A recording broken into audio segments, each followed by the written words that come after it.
ഇന്ന് സഹാരി കുക്കിങ്ങിലെ ഒരു സ്പെഷ്യൽ ദിവസമാണ്.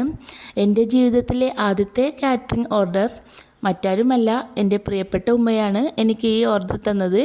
ഈ വിശുദ്ധ റമദാനിൽ നോമ്പ് തുറവിക്കായി 2 കിലോ ബീഫ് ബിരിയാണിയാണ് എന്നെ ഏൽപ്പിച്ചിരിക്കുന്നത്. ഓർഡർ ഉമ്മയുടേതായതുകൊണ്ട് തന്നെ എനിക്ക് ഒരേ സമയം സന്തോഷവും പരിഭ്രമവും ഉണ്ട്. രുചിയിലൊട്ടും കുറവ് വരാതെ ഉമ്മയുടെ അതേ കൈപ്പുണ്യത്തിൽ ബിരിയാണി തയ്യാറാക്കാൻ ഞാൻ പരമാവധി ശ്രമിച്ചിട്ടുണ്ട്. ഓരോ ചേരുവകളും കൃത്യമായ അളവിൽ ചേർത്താണ് ഞാൻ ഈ ബിരിയാണി തയ്യാറാക്കിയത്. എല്ലാ കൂട്ടുകാർക്കും സഹാരി കുക്കിങ്ങിലേക്ക് സ്വാഗതം. എൻ്റെ വീഡിയോ നിങ്ങൾ ആദ്യമായിട്ടാണ് കാണണമെങ്കിൽ എന്നെ ഒന്ന് സബ്സ്ക്രൈബ് ചെയ്ത് കൂടെയുള്ള ബെൽ ബട്ടണും കൂടി ഒന്ന് പ്രസ് ചെയ്ത് ഓളും കൂടി ഒന്ന് സെലക്ട് ചെയ്യണേ. എങ്കിൽ മാത്രമേ ഞാൻ പുതിയ വീഡിയോ ഇടുമ്പോൾ നിങ്ങൾക്കതിനെ നോട്ടിഫിക്കേഷനായി കിട്ടുകയുള്ളൂ. വീഡിയോ ഇഷ്ടപ്പെട്ടാൽ ഒരു ലൈക്ക് അടിക്കാനും എന്നെ സബ്സ്ക്രൈബ് ചെയ്ത് സപ്പോർട്ട് ചെയ്യാനും മറക്കരുത്. ഉമ്മ തന്ന ഈ സ്പെഷ്യൽ ഓർഡറിന് വേണ്ടി ഏറ്റവും നല്ല ബീഫ് തന്നെ വാങ്ങണമെന്ന് എനിക്ക് നിർബന്ധമുണ്ടായിരുന്നു. അതുകൊണ്ട് തന്നെ വണ്ടിയെടുത്ത് നേരെ ബീഫ് വാങ്ങാൻ പോയി. ഫ്രഷ് ആയിട്ടുള്ള ബീഫ് തന്നെ വാങ്ങി ഇനി നേരെ വീട്ടിലെത്തി പാചകം തുടങ്ങണം. 2 കിലോ അളവിൽ ബിരിയാണിക്കായിട്ട് കുറച്ച് വലുതാക്കിയിട്ട് കട്ട് ചെയ്ത് വാങ്ങിച്ചു. ഇനി ഇത് നന്നായിട്ട് കഴുകി വൃത്തിയാക്കിയിട്ട് വെള്ളം വാർക്കാനും വേണ്ടിയിട്ട് വെക്കണം. നമ്മൾ മലപ്പുറംകാർക്ക് ബിരിയാണി എന്നും ഫേവറേറ്റ് തന്നെയാണ്. അത് ബീഫ് ബിരിയാണി കൂടി ആകുമ്പോൾ ഒന്നും കൂടി ഇഷ്ടമാണ്. പല സ്റ്റൈലിൽ വെക്കുമെങ്കിലും ഇത് എൻ്റേതായിട്ടുള്ള രീതിയാണ് ഞാൻ കാണിക്കുന്നത്. കറക്റ്റ് പറഞ്ഞിട്ട് ഞാൻ കാണിച്ചു തരാം. എന്തെങ്കിലും പോരായ്മ ഉണ്ടെങ്കിൽ ക്ഷമിക്കണേ. കഴുകി വെള്ളം വാർത്തിയെടുത്ത ബീഫ് ഞാൻ മുഴുവനായിട്ടും കുക്കറിലേക്ക് ഇട്ട് കൊടുക്കുന്നുണ്ട്. ഒന്ന് വേവിച്ചെടുക്കണം. ഇനി ഈ 2 കിലോ ബീഫിലേക്ക് ഒരു 5-6 ഇല്ലി വെളുത്തുള്ളി, ഒരു 1.5 ഇഞ്ച് വലുപ്പത്തിൽ 1 ഇഞ്ചിൻ്റെ കഷ്ണം, ഒരു പിടി കറിവേപ്പില, ഇത് ഒന്ന് മിക്സിയിലിട്ടൊന്ന് അരച്ചെടുത്തതാണ്. ഇതിലേക്ക് ചേർത്ത് കൊടുക്കാം. എന്നിട്ട് ഇതിലേക്ക് ആവശ്യമായിട്ടുള്ള ഉപ്പും 1/2 ടേബിൾ സ്പൂൺ അളവിൽ മുളക് പൊടിയും 1/2 ടേബിൾ സ്പൂൺ മഞ്ഞൾപ്പൊടി, 1/2 ടേബിൾ സ്പൂൺ കുരുമുളക് പൊടി, ഇത് 3 കൂടി ചേർത്ത് നന്നായിട്ടൊന്ന് യോജിപ്പിച്ച്, പറ്റുകയാണെങ്കിൽ കൈ വെച്ചിട്ട് തന്നെ നന്നായിട്ട് ഈ ബീഫും മസാലകളും ഒക്കെ ഒന്ന് യോജിച്ച് വരാൻ കണ്ടിട്ട് ഒന്ന് മിക്സ് ആക്കിയിട്ടെടുക്കുക. കാണിക്കാൻ വിട്ടുപോയതാണ്. 1 ടേബിൾ സ്പൂൺ അളവിൽ നാരങ്ങാനീരും കൂടി ഞാൻ ഒഴിച്ച് കൊടുത്തിട്ടുണ്ട്. എന്നിട്ട് നല്ല രീതിയിൽ തന്നെ ഞാൻ മിക്സ് ആക്കി എടുത്തിട്ടുണ്ട്. എന്നിട്ട് 1 മണിക്കൂർ ഇങ്ങനെ റെസ്റ്റ് ചെയ്യാൻ വെക്കണം. ഇത് വെള്ളമൊന്നും ഒഴിക്കണ്ട, വേവിച്ചെടുക്കാനുള്ളതാണ്. വേവിക്കുന്നതിൻ്റെ മുന്നേ മസാലയൊക്കെ ഇങ്ങനെ തേച്ച് പിടിപ്പിച്ച് 1 മണിക്കൂറെങ്കിലും ഇങ്ങനെ റെസ്റ്റ് ചെയ്യാൻ വെക്കണം. ബീഫ് 1 മണിക്കൂർ റെസ്റ്റ് ചെയ്യാനും വേണ്ടിയിട്ട് ഞാൻ മാറ്റി വെച്ചിട്ടുണ്ട്. ഇനി സ്പൈസസ് ഒക്കെ ഒന്ന് പൊടിച്ചെടുക്കാം. ഇത് ചോറിലേക്ക് മാത്രമായിട്ടുള്ളതാണ്. ഗ്രാമ്പു, പട്ട, ഏലക്ക 2 കിലോ ചോറിലേക്ക് ആവശ്യമായിട്ടുള്ളതാണ്. ഒരു 20 ഗ്രാമ്പു, 20 ഏലക്ക, ഒരു 5-6 കഷ്ണം പട്ട, ഈ അളവിൽ 5-6 കഷ്ണം പട്ടയും കൂടി ഞാൻ എടുത്തിട്ടുണ്ട്. ഇത് ഒന്ന് ചെറുതായിട്ടൊന്ന് ചൂടാക്കിയിട്ട് മിക്സിൻ്റെ ചെറിയ ജാറിലിട്ടൊന്ന് പൊടിച്ചെടുക്കാം. നിങ്ങൾ 1 കിലോ അളവിലാണ് വെക്കണമെങ്കിൽ ഇതിൻ്റെ പകുതി എടുത്താൽ മതിയാവും. 10 ഗ്രാമ്പു, 10 ഏലക്ക, ഒരു 3-4 ചെറിയ കഷ്ണം പട്ടയും കൂടി എടുത്താൽ മതിയാവും. ഇനി ഇത് ബീഫിലേക്ക് ആവശ്യമായിട്ടുള്ള സ്പൈസസ് ആണ്. ഇത്രയും അളവിലാണ് ഞാൻ എടുത്തിരിക്കുന്നത്. 1 ടീസ്പൂൺ അളവിൽ കസ്കസും 1 ടീസ്പൂൺ അളവിൽ സഹജീരകവും കൂടി ചേർത്തിട്ടുണ്ട്.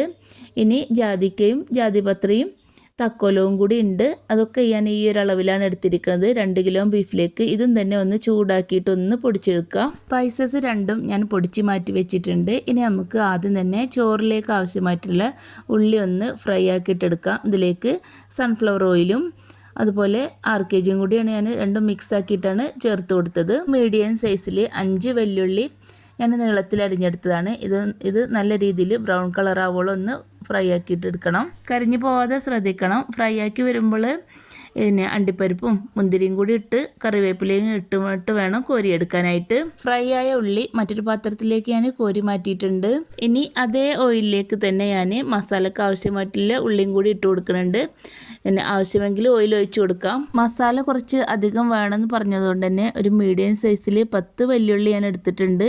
ഈ ഒരു രീതിയിൽ അരിഞ്ഞെടുത്തതാണ്. ഇത് ഇനി നന്നായിട്ടൊന്ന് വഴറ്റിയെടുക്കണം. മസാല കുറവ് വേണ്ടവർക്ക് ഉള്ളിയൊക്കെ കുറച്ചിട്ട് എടുക്കുക. പെട്ടെന്ന് വഴറ്റിയെടുക്കാനും വേണ്ടിയിട്ട് ആവശ്യത്തിലുള്ള ഉപ്പ് ആദ്യം തന്നെ ഞാൻ ഇട്ട് കൊടുക്കുന്നുണ്ട്. കുറച്ചധികം സമയം എടുത്തിട്ട് തന്നെ ഉള്ളി ഈ രീതിയിലൊക്കെ കളറ് ചേഞ്ചായി വന്നിട്ടുണ്ട്. മസാലപ്പൊടികളൊന്നും ഇട്ട് കൊടുത്തിട്ടില്ല. ഉള്ളി വഴറ്റിയെടുക്കാനും വേണ്ടിയിട്ട് ഉപ്പ് മാത്രമാണ് ഞാൻ ഇട്ട് കൊടുത്തത്. ഉള്ളി കൂടുതൽ സമയം ഇങ്ങനെ വഴറ്റിയെടുത്താൽ മസാലക്കൊക്കെ നല്ല ടേസ്റ്റ് തന്നെയാണ്. ഇനി ഇതിലേക്ക് ആവശ്യമായിട്ടുള്ള ചതവും കൂടി ഇട്ട് കൊടുക്കാം. 2 ടേബിൾ സ്പൂൺ അളവിൽ വെളുത്തുള്ളി ചതച്ചെടുത്തതും 2 ടേബിൾ സ്പൂൺ അളവിൽ ഇഞ്ചി ചതച്ചെടുത്തതും പിന്നെ എരിവിന് ആവശ്യമായിട്ട് കുറച്ചധികം തന്നെ പച്ചമുളകാണ് ഞാൻ ഇട്ട് കൊടുക്കുന്നത്. ഞാനിതിലേക്ക് മുളക് പൊടി ഇനി ചേർക്കണില്ല. അപ്പം പച്ചമുളകാണ് അധികമായിട്ട് ഇട്ട് കൊടുത്തത്. നിങ്ങളെ എരിവിനനുസരിച്ച് നിങ്ങൾക്ക് ഇട്ട് കൊടുക്കാം. ഇതെല്ലാം കൂടി മിക്സാക്കിയിട്ട് ഇതിൻ്റെ പച്ചമണം മാറുന്ന വരെ ഒന്ന് വഴറ്റിയെടുക്കുക. കഴുകി വൃത്തിയാക്കി വെച്ച കറിവേപ്പില ഒരു പിടി അളവിൽ ഇട്ട് കൊടുക്കുന്നുണ്ട്. ഇതൊക്കെ ഇഷ്ടത്തിനനുസരിച്ച് ചെയ്തെടുക്കാം. എന്നിട്ട് ഒന്ന് വഴറ്റിയതിന് ശേഷം ഇതിലേക്ക് മസാലപ്പൊടികൾ ചേർത്ത് കൊടുക്കാം.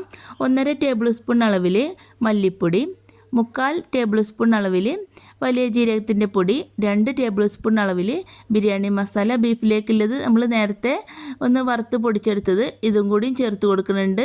1 ടേബിൾ സ്പൂൺ അളവിൽ കുരുമുളക് പൊടിയും കൂടിയും ചേർത്ത് ഇതെല്ലാം തീ കുറച്ച് വെച്ചിട്ട് വേണം ചെയ്തെടുക്കാൻ. എന്നിട്ട് ഇതിൻ്റെയൊക്കെ പച്ചമണം മാറുന്ന വരെ ഒന്ന് ഇങ്ങനെ വഴറ്റിയെടുക്കുക. ഇനി ഒരു മീഡിയം സൈസിൽ ഒരു 8 തക്കാളി ചെറുതായിട്ട് കട്ട് ചെയ്തെടുത്തതാണ്. ഇതും കൂടി ഇട്ട് നന്നായിട്ടൊന്ന് മിക്സാക്കിയിട്ട് കൊടുക്കണം.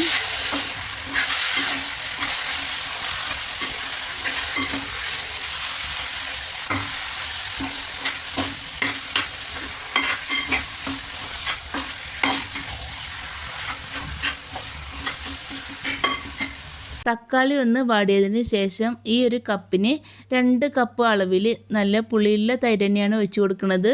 ഇനി ഒരു നാരങ്ങ മുഴുവനായിട്ടും കുരുല്ലാതെ പിഴിഞ്ഞെടുത്താണ്, ഇതും കൂടി ചേർത്ത് കൊടുക്കാം. എല്ലാം മിക്സായി നല്ല രൂപത്തിൽ കുഴഞ്ഞു വന്നിട്ടുണ്ട്. ഈ ടൈമിൽ ഞാൻ നേരത്തെ നമ്മൾ 1 മണിക്കൂർ റെസ്റ്റ് ചെയ്യാൻ വെച്ച ബീഫ് കുക്കറിലിട്ടൊന്ന് വേവിച്ചെടുത്ത് വെച്ചിട്ടുണ്ട്. ഇനി ഇതിലേക്ക് ലാസ്റ്റായിട്ട് ഈ ഒരു കപ്പ് അളവിൽ മല്ലിയിലയും പുതിനയും കൂടിയാണ്, ഇതും കൂടിയും ചേർത്ത് കൊടുത്ത് നന്നായിട്ട് മിക്സ് ആക്കിയിട്ടെടുക്കണം. ഞാനിതിലേക്ക് മഞ്ഞൾപ്പൊടി ചേർത്ത് കൊടുത്തിട്ടില്ല. നേരത്തെ ബീഫ് വേവിച്ചപ്പോൾ മാത്രം ഇട്ട് കൊടുത്തതാണ്. ആ ഒരു മഞ്ഞ കളറേ ഇതിലുള്ളൂ. ഒട്ടും തന്നെ വെള്ളം ഒഴിച്ച് കൊടുക്കാതെയാണ് കുക്കറിൽ വേവിച്ചതെങ്കിലും ബീഫിൽ നിന്നുള്ള വെള്ളമൊക്കെ ഇറങ്ങി വന്നിട്ടുണ്ട്, വെള്ളം നെയ്യൊക്കെ. ഇനി ഇത് കുറച്ചൊന്ന് വറ്റിച്ചെടുക്കണം.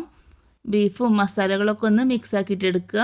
ഈ സമയം ഇതിൽ ഉപ്പോ എരിവോ പുളിയോ ഒക്കെ ഒന്ന് പാകാണോ നോക്കാം. ആവശ്യമെങ്കിൽ വീണ്ടും ഇതിലേക്ക് ഇട്ട് കൊടുക്കാം. എന്നിട്ട് ഇതൊന്ന് ചെറുതായിട്ടൊന്ന് കുറുകി വരണം. ഒരല്പം ഉപ്പിൻ്റെ കുറവുണ്ട്, ഉപ്പും കൂടി ഇട്ട് കൊടുക്കുന്നുണ്ട്. എരിവിനായിട്ട് ഞാൻ ബീഫ് വേവിച്ചപ്പോൾ മാത്രം ഒരല്പം മുളക് പൊടി ചേർത്തതാണ്. പിന്നെ ഇതിലേക്ക് കുരുമുളക് പൊടിയും പച്ചമുളകുമാണ് ചേർത്തത്. നിങ്ങളെ താല്പര്യം അനുസരിച്ച് നിങ്ങൾക്ക് ചേർത്ത് കൊടുക്കാം. ഇനി ഇത് മാറ്റി വെക്കാം. ബീഫിൽ എരിവും ഉപ്പൊക്കെ പിടിച്ച് മസാലയൊക്കെ പിടിച്ചൊന്ന് റെഡിയായി വരട്ടെ. ഇനി നമുക്ക് അരി ഒന്ന് വേവിച്ചൂറ്റിയെടുക്കാനുണ്ട്. അതിനായിട്ട് ഞാൻ വെള്ളം ഒഴിച്ച് കൊടുത്തിട്ടുണ്ട്. ഈ ഒരു വെള്ളത്തിലേക്ക് നല്ലൊരു ഫ്ലേവറിന് വേണ്ടിയിട്ട് ഈ ചോറ്റോല കൂടി ഞാൻ ഇട്ട് കൊടുക്കുന്നുണ്ട്. എന്നിട്ട് ഇതിലേക്ക് ഞാൻ ഒരു മുറി നാരങ്ങൻ്റെ നീര് പിഴിഞ്ഞ് കൊടുക്കുന്നുണ്ട്.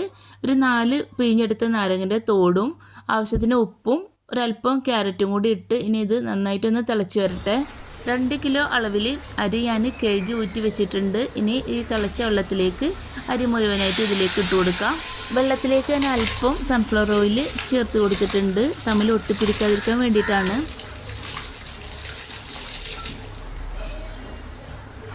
അരിയൊക്കെ വെന്ത് വെള്ളമൊക്കെ വറ്റി വന്നിട്ടുണ്ട്. ഈ ടൈമിൽ ഞാനിത് ഊറ്റിയെടുക്കുന്നുണ്ട്.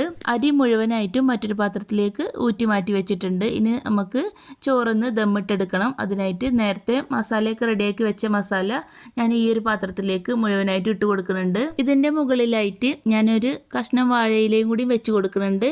എന്നിട്ട് ഇതിൽ ഒന്ന് ഞാൻ കീറി കൊടുക്കുന്നുണ്ട്. മസാല ഒക്കെ ചോറിലേക്ക് കയറി വരാനും വേണ്ടിയിട്ടാണ്. എന്നിട്ട് ഊറ്റി വെച്ച ചോറ് കുറേശ്ശെ ആയിട്ട് ഇട്ട് കൊടുക്കുക. എന്നിട്ട് അതിന് ലെയറായിട്ട് നമ്മൾ ആദ്യം ഫ്രൈ ചെയ്ത് മാറ്റി വെച്ച ഉള്ളി ഇട്ട് കൊടുക്കുക. അതുപോലെ ചോറിലേക്ക് ആവശ്യമായിട്ടുള്ള സ്പൈസസ് ആദ്യം തന്നെ പൊടിച്ച് വെച്ചിരുന്നു, അതും കൂടി ഇട്ട് കൊടുക്കുക. അല്പം 6 kg കൂടി നെയ്യ് ഒഴിച്ച് കൊടുക്കുക. അങ്ങനെ ഊറ്റി വെച്ച ചോറ് മുഴുവൻ ഇങ്ങനെ ലെയറായിട്ട് ഇട്ടുകൊണ്ട് ഫില്ലാക്കിയിട്ടെടുക്കുക.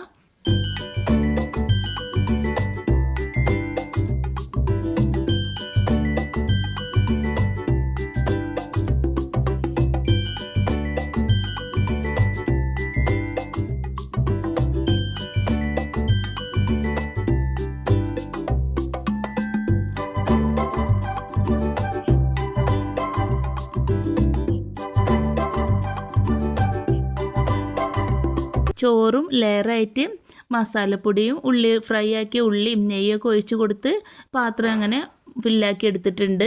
ഇനി ഇത് ദമ്മിടണം. ഇതിൻ്റെ മുകളിലായിട്ട് ഞാൻ ഇതിൻ്റെ അടപ്പ് വെച്ച് കൊടുക്കുന്നുണ്ട്. എന്നിട്ട് അതിൻ്റെ മുകളിലായിട്ട് ഞാൻ അലുമിനിയം ഫോയിൽ പേപ്പർ ഒന്ന് ഒട്ടിച്ച് കൊടുക്കുന്നുണ്ട്. അങ്ങനെ ആവിയൊന്നും പുറത്തേക്ക് പോകാതിരിക്കാൻ ഞാൻ ഭദ്രമാക്കിയിട്ടുണ്ട്. ഇനി ഇത് ഇങ്ങനെ 1 മണിക്കൂറെങ്കിലും അടുപ്പത്ത് കനലിൽ ഇങ്ങനെ കിടക്കണം. എങ്കിലേ മസാലയും ചോറൊക്കെ ഒന്ന് സെറ്റായിട്ട് വരുള്ളൂ. അങ്ങനെ 1 മണിക്കൂർ കഴിഞ്ഞിട്ട് ഞാനിത് കനലിൽ നിന്നും മാറ്റി വെച്ചിട്ടുണ്ട്.